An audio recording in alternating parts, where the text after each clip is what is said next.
Hey everybody, let's talk about endorsements, specifically check endorsements. I've been getting several questions via LinkedIn and YouTube about the EIP checks and, well, more specifically about the endorsements of those checks, among a few other topics. So in today's class, let's discuss the check endorsement. Stay tuned.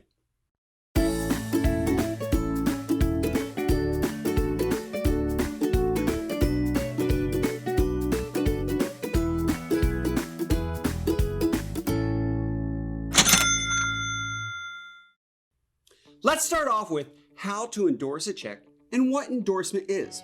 An endorsement, according to the definition available on dictionary.com, or at least one of the definitions, is the placing of one's signature or instructions, etc. on a document. So the placing of a signature or instructions on a document. That's the type of endorsement we're going to be working with because it is the signature included on the back of a check acknowledging that the parties have agreed to exchange the specified amount on that document or on that check. The signature or account information included on the back of a check, it acknowledges that the intended recipient received the document and deposited it. To cash a check, the issuer and the recipient must endorse the document. If it is just a signature, what do I do if the name is wrong on the check, but it's really mine? This is one of the questions that came in. Sometimes there may be an issue with matching of the names. You need to check with your financial institution, but usually to be endorsed correctly, the name signed on the back of the check needs to match the payee name written on the front of the check.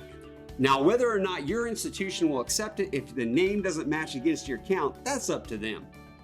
What if your name was misspelled or written incorrectly? Well, in that case, then go ahead and sign it with the incorrect version and then sign again using the correct name and see how they want to work with it. Is it really as easy as just signing the back of the check? It is, but there is a designated space and, well, that leads us to where do I endorse my check? Well, most checks have this about 1.5 inch section that is there for you to be able to write in, or write on.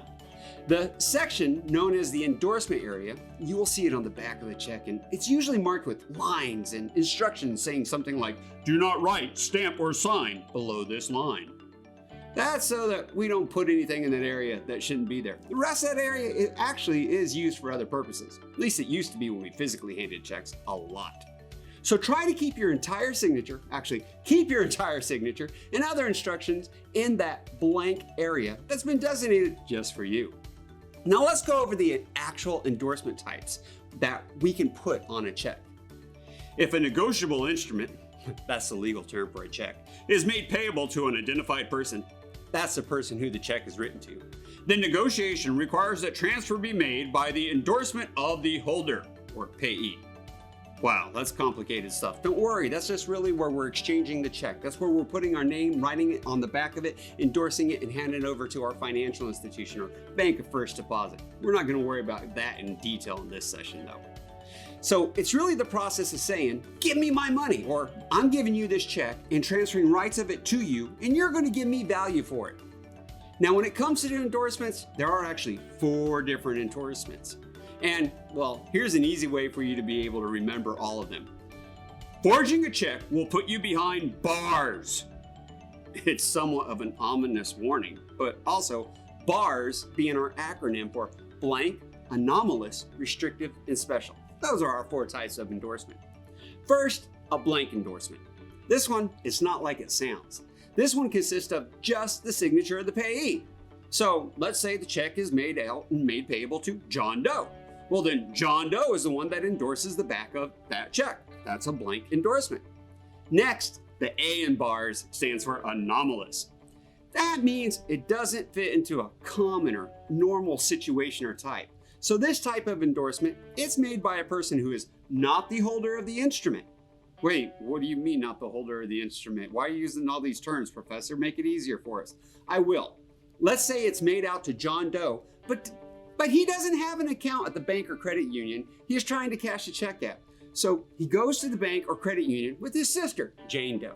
Jane does have an account at that bank or credit union, and she endorses her name on his check in order to cash the check against her account, assuming her bank or credit union allows that. Now, for the R in bars. This is the restrictive endorsement. This is most likely the one you are going to be required to place on a check as, well, it's the one we see most commonly in the industry, and that's because it imposes limitations on what we call transferring of the item. It's our way in the banking industry of saying we restrict who has rights or ownership to the check.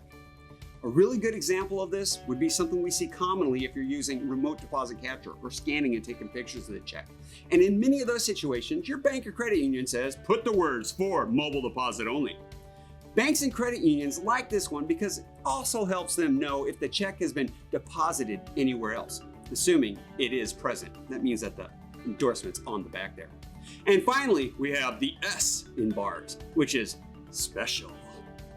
That means that in addition to the payee's signature, the payee names a party to whom the rights are being transferred.